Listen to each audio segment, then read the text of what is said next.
Good morning. Welcome to the final day of talks at ETHDenver. We're at the Regenerator main stage. My name is Jane Harrell from Covalent. I'm really excited to be here. I hope you all got some rest. I see some early risers, so great job for that. We have a great show for you today, starting off with a great panel that's near and dear to my heart as a marketer, a longtime marketer in Ethereum. It's called Exploring Ethereum's Marketing Crisis. It's with David Phelps from Joker Race, Mark Beylin, Boost VC, Jill Gunter, Espresso Systems, and Lane Rettig, Near Foundation. Thank you, Jay. Good morning, GM. Vitalik, thank you for joining. Good to see you. Woo! All right. Good morning, ETHDenver. So I'd like to introduce you to the Buffett Culture Council that has been appointed to fix Ethereum's marketing.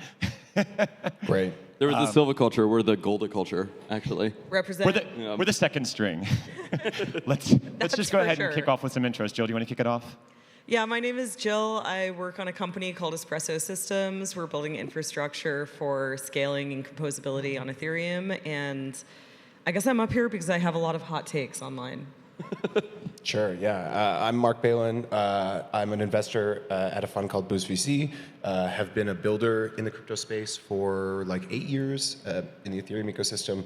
So I have a very long history, broken history with Ethereum. But I love the project. Don't we all? And so, yeah, right. And so that's why I'm on this second string marketing council for Ethereum. Thanks for having me. These chairs are so comfy. Like, you really feel like you're on the main stage, you know, compared to all the other panels that I've had to do in stools. Like, this is amazing. I'm David Phelps. I'm a co-founder of a project called Joke Race.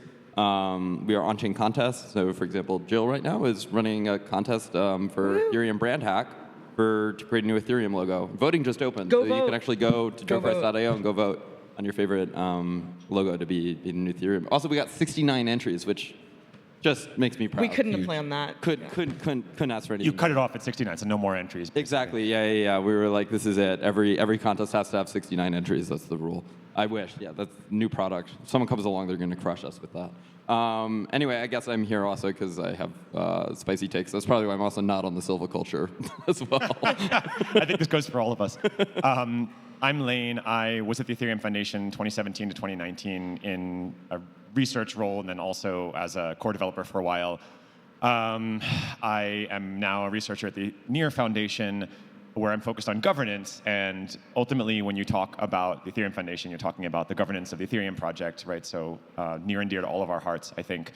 Yeah, look, just to be clear, correct me if I'm wrong, I don't think any of us have any affiliation with the Ethereum Foundation. No. We are literally just like OGs who care deeply about this project and this community and just want to kind of have a spicy conversation about what's going on and what should happen. And we're going to keep this super casual, as you've probably figured out by now. So yeah, let's go ahead and kick off. Like, open question, like what's going on? What's your hot take on kind of like Ethereum in 2025? I'm feeling bullish this morning. I don't know if you all went online this morning, but there have been a lot of big announcements today. Danny Ryan, who is an OG core developer, was behind a lot of the great technical initiatives in Ethereum. He is joining a company called Etherealize, which if you haven't heard of, you soon will. I view them as, in some ways, maybe a spiritual successor to a company called Consensus, which many of you are probably familiar with. Or worked at. Yeah, I know The first time I've heard the word spiritual and consensus in the same sentence.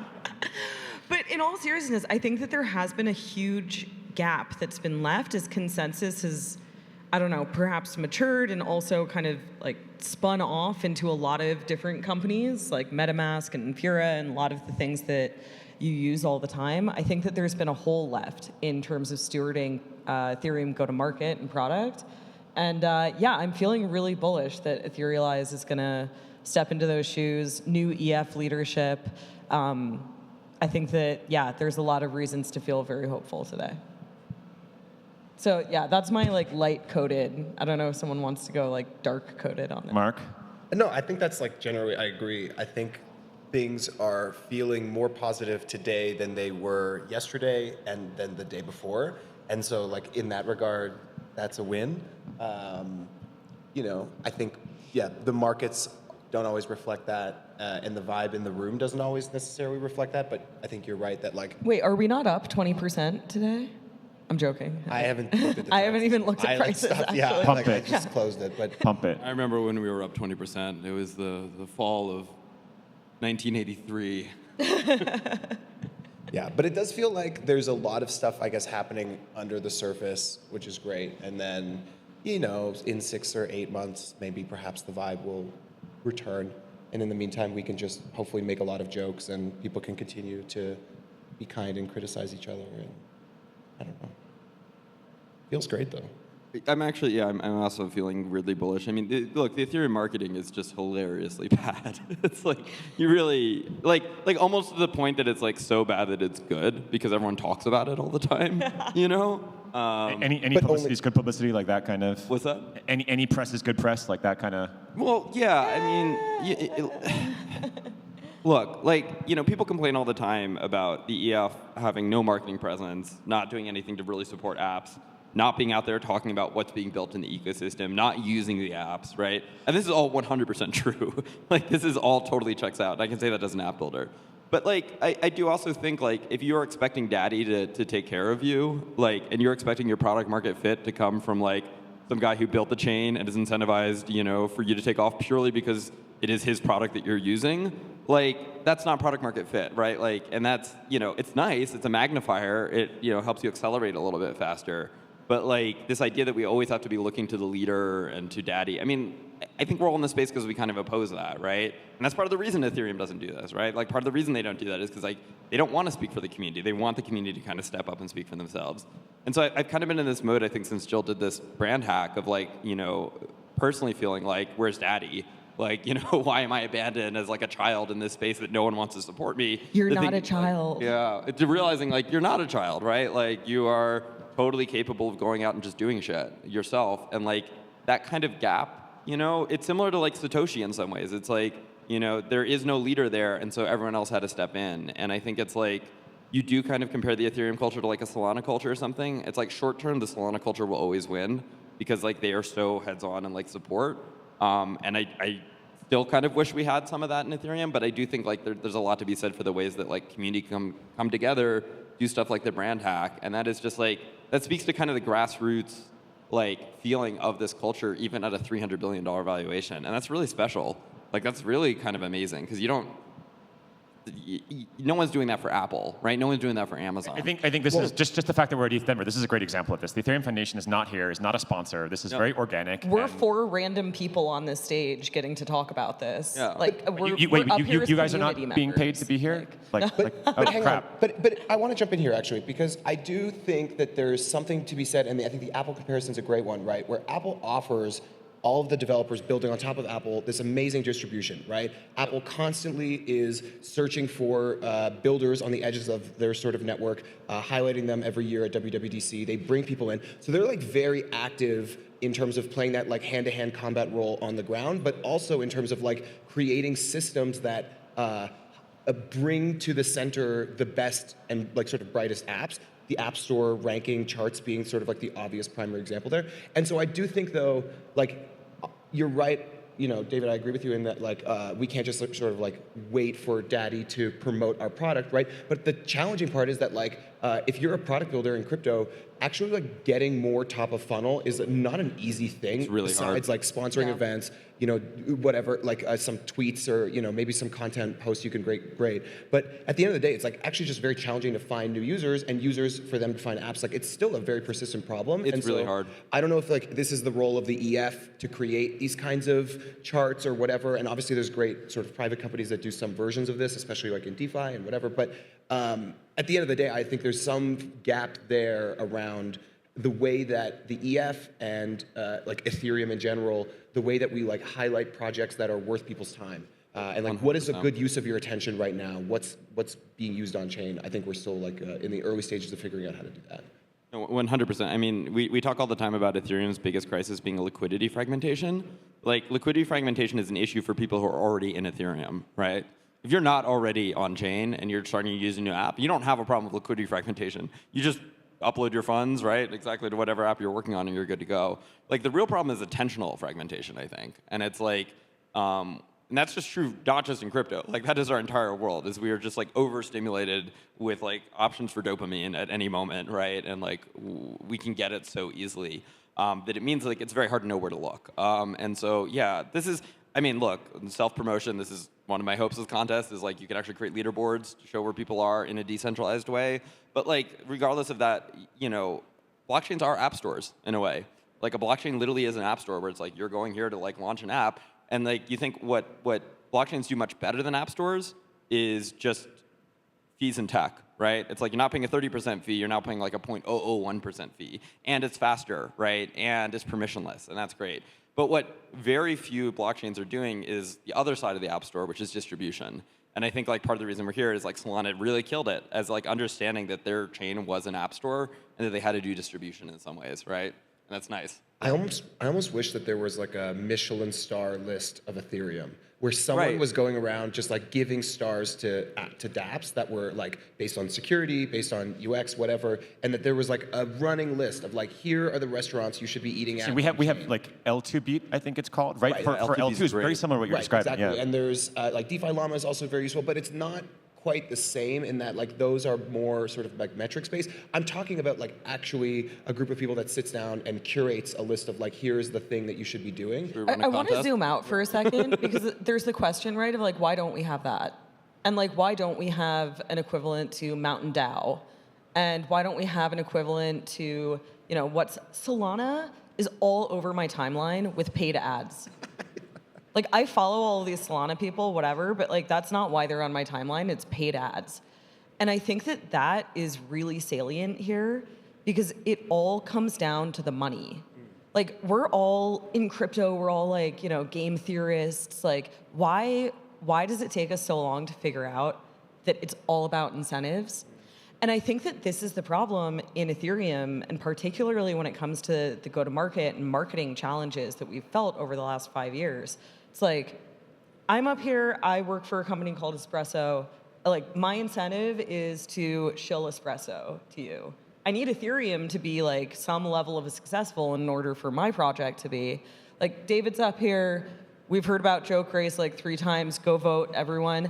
But like, we're all incentivized in our own ways. And you have to ask the question, who's incentivized to fight for Ethereum? And even someone like Joe Lubin, right, who's like one of the biggest ETH whales out there, he was the founder of that company Consensus that I mentioned, who's been super impactful. And like, he's working on Linnea, which is Consensus Zone L2. And so like, 10 years ago, every time I'd hear Joe Lubin speak, it was about Ethereum. It was evangelizing Ethereum.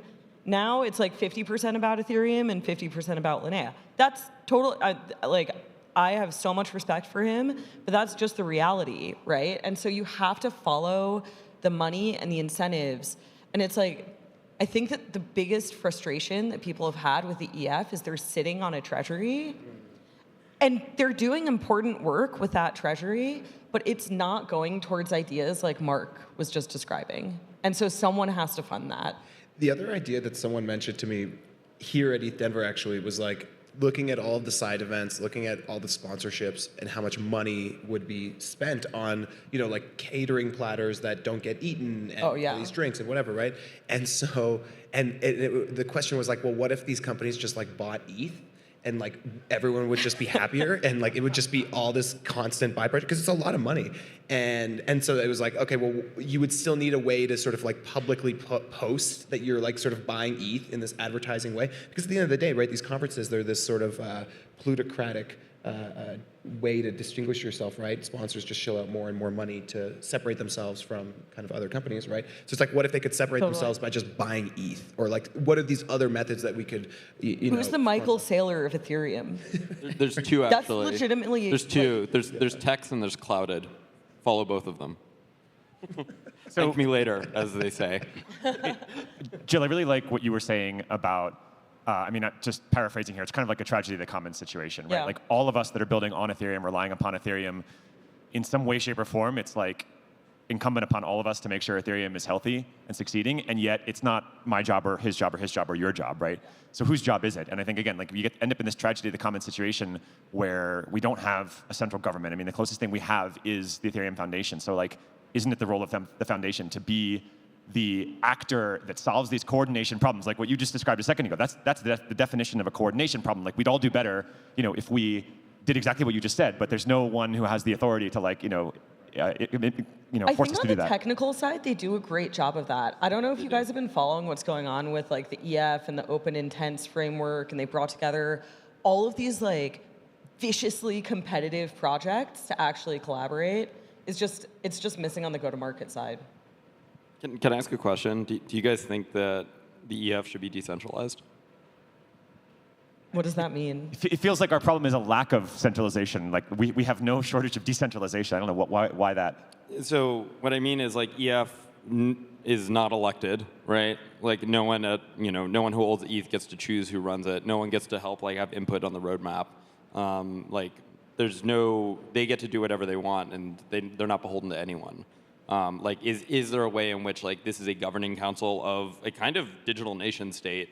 Like, should it be at least a representational democracy that like we are electing or having input over? I think that's the wrong direction, actually. Yeah. I think we need to look at the projects that have a track record of stewarding Ethereum. Again, like not some venture-backed interest, whatever, like me, but projects like ETH Global, Moloch DAO is like an OG example of this. And, they applied for funding from the EF and got it, and like that's exactly how it should work. And I think you're right, David, that like I wish that there was more promotion by the EF of like, if you guys want to go do stuff, just apply for funding. Like you can just do things and you can just get funding. But there isn't.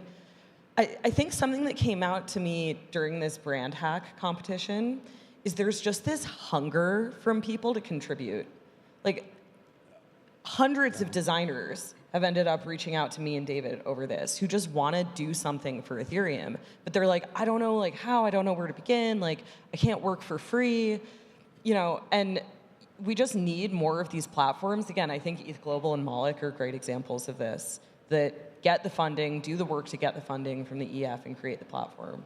I think one of the challenges for the EF, right, is like the game theory of the system, right, is like you don't want to have this extremely explicit live governance that can be attacked on a regular basis. So you want to be constantly sort of minimizing that, at least from a perception perspective, right? But also ideally doing the things behind the scenes that are still necessary. And so the question to me is like, the EF has sort of been doing some of these activities, again, behind closed doors or sort of behind the scenes. And to me, the question is like, should the EF be doing this more explicitly, right? And that sort of addresses the sort of game theory question of like, is it really sort of game theoretically optimal for the EF to continue sort of pretending like their governance is minimal, or should we be more like explicit in acknowledging kind of like what are the councils that are helping to define these directions, who is making these decisions? People have been talking about a board for Ethereum. So like those questions are, I think, opening like forcing the conversations, right, or displaying the pain point from community members that like, hey, the fact that this governance is not explicit, the fact that it happens in private is like to the detriment, evidently, of the community, and that like something should change. And maybe we're wrong. I think you need, in order to understand anything about the way Ethereum works, you need to understand what Mark was just explaining, that like Ethereum has always had this allergy to any form of explicit governance, for the reason that you just described, which is that there's this fear that it would like somehow be attacked if it existed.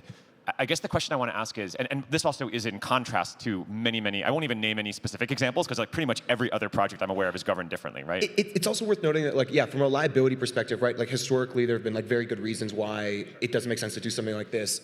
Again, as time goes on and regulations evolve, that's kind of a big Totally, and maybe it does need to evolve. That's part of the reason we're here. But I guess the question I want to ask is like, look, in quote-unquote default world, like off-chain governance, we've kind of settled upon mechanisms like democracy. They're obviously deeply flawed. They're imperfect, right? Systems of checks and balances, transparency, et cetera, as like the best thing we've got. Do we not, like, why are those things inappropriate for something like Ethereum, or are they? I mean, it's not exactly, Ethereum's not a nation state exactly, but I mean, it's a, there's similarities. It's pretty close to one. I think that winds up, though, with, like, in a government, in the US government, we have a centralization of power. Now, how that power gets run and distributed within that centralized entity of the US government, that's a very decentralized democratic process. but we don't have like competing and complementary like sub-governments at the federal level. Well, we have states, though, actually. Yes, it's a federal system, but we don't have competing governments at the federal level. And I think that is more akin to what is happening and also what is appropriate within Ethereum, where we have now etherealized and consensus to some degree and the EF. It's like the decentralization has to be happening, I think, at the entity level. I think the hardest thing here is just like, how do we get people excited about contributing to this culture? Like forgetting like, you know, the political merits of like a benevolent tyranny versus a democracy. It's like, how do you actually like take the grassroots efforts of a social consensus machine that you know, only works if everyone is bought into it, and give people an outlet for their enthusiasm? You know, it's what you were saying, Jill. Like, there's so much hunger for people who want to do marketing for Ethereum. They want to celebrate Ethereum. They want to talk about this, and they have no outlet for it. And for me, like, that's actually the central problem with like the lack of democracy. It's not even like creating a better political system. It's actually just embracing a way for people to come in and have impact and feel empowered. You know, no matter what the actual impact is, like just giving people like a sense that they actually like can have say in this is really, really, I think, crucial, and still a way that Ethereum really can probably distinguish itself from much more kind of centralized, you know, models of power like Solana.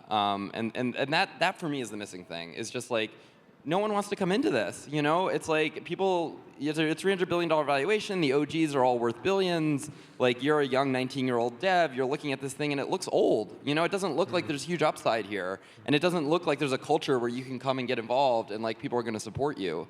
That's the central thing. It's less about like the actual support itself being meaningful or the political structure being meaningful than it is about the values that we are espousing that will get people excited to come into this space.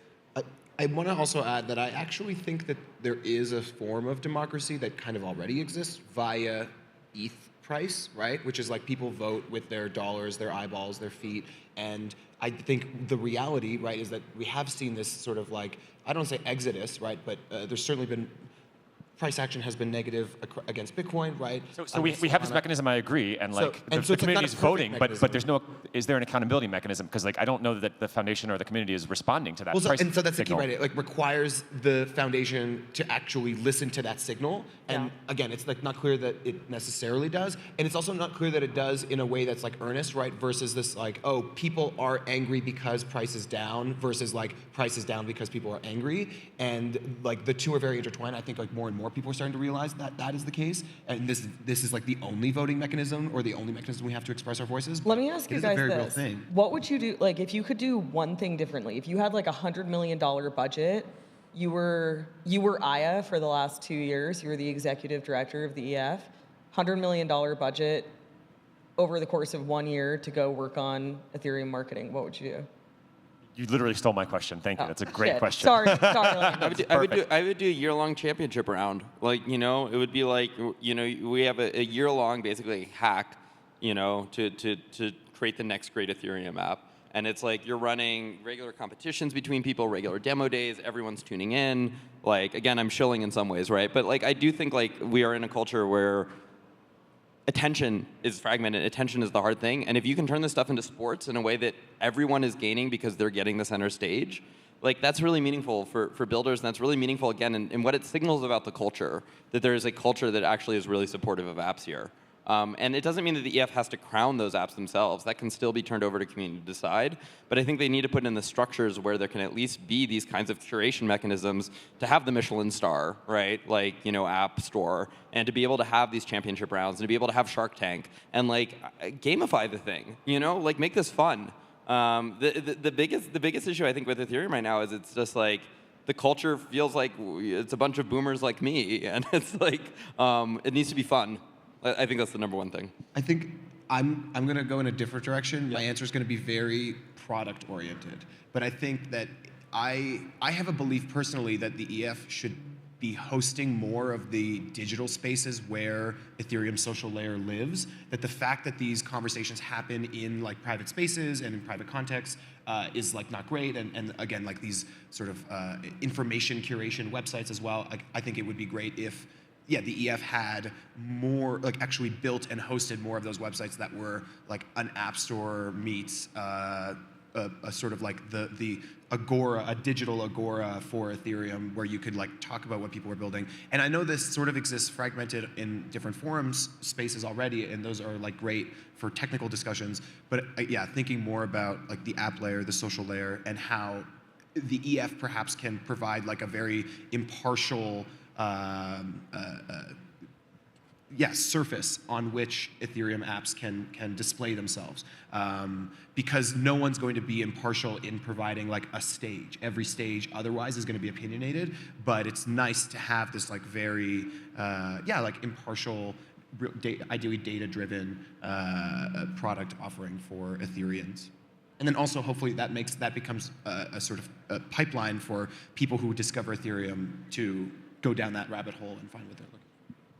Yeah, I agree with both of those sets of answers. Actually, I think the foundation has been like reluctant to aggressively deploy capital because of the kind of subtraction mindset philosophy that Aya talks about all the time, which is that like rather than being the main actor, rather than being center stage in the ecosystem, the foundation feels that its role is to kind of like create space for other people to come, build the things that need to be built.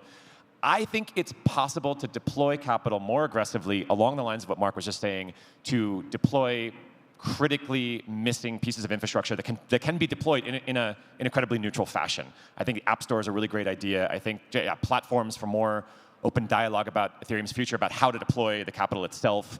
I love the idea of contests and games and things that feel fun. I don't know about a central marketing committee. I mean, I guess that's a complex topic, but I think we could be doing a better job of coordinating our messaging outward-facing to the rest of the world, to companies, to governments, things like that as well. What's your answer, by the way, Jill? I think I would start by hiring some firms to help support doing market research and kind of design research, and just collecting perspectives from all around the world, all different archetypes, on what Ethereum is, what it means, what it should be doing. And I would guess that the three archetypes probably that we'd end up having to go after would be institutions, would be developers, and would be kind of like the OG cypherpunk, like what are Ethereum's values, this is what it stands for. And that's probably going to be a lot of kind of like the core developers. And if that's right, like if that is kind of the three personas that we need to market to and we need to care about, then I would seed 3 organizations with the mandate to bring products to market to those organizations. And the reason why I'm so hyped today is because I actually think that this is kind of what's happening. I think the EF is going to play that third role of being like where the core development happens, where the research happens, and really the stewards of the cypherpunk vision. I think Etherealize is going to take and run with the kind of like Wall Street and institutional go-to-market. And then I think that there is some kind of blank space still, and this is what most of our conversation has been about, for the like app developer go-to-market. But I'm less worried about that because, again, we have folks like ETH Global who've been doing God's work on that front. They just need more resources, more funding. And then I think, this is where the foundational research would come in, is like informing how all 3 of those personas and archetypes can be also unified, right? Instead of this kind of like fragmentation of message and attention. Well said. you belong.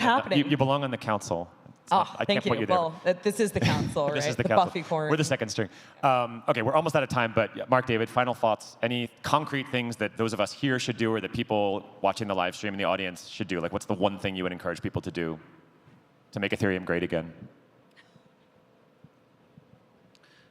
You can take this one. Yeah, you want to start?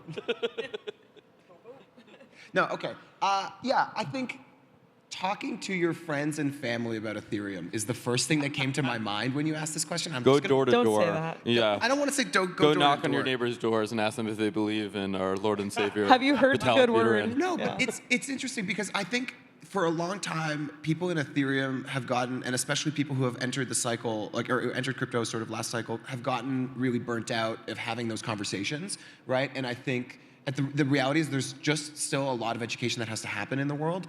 And when I say have conversations, right, I don't just mean talk, I also mean like listen. And so in that regard, being able to hear what your friends and family are saying about Ethereum and how they feel about the network, I think is actually also the most useful thing we can do in terms of understanding, to Jill's point, like this sort of broad market survey of like, how do people perceive Ethereum? What do people want from us as leaders in Ethereum or from our networks that we're building? From a marketing perspective, like they will tell us. And so, yeah, like talking to people who aren't just the folks who are on the stage or at this conference, but asking people who are outside of the network as much as we can. I think that data is key.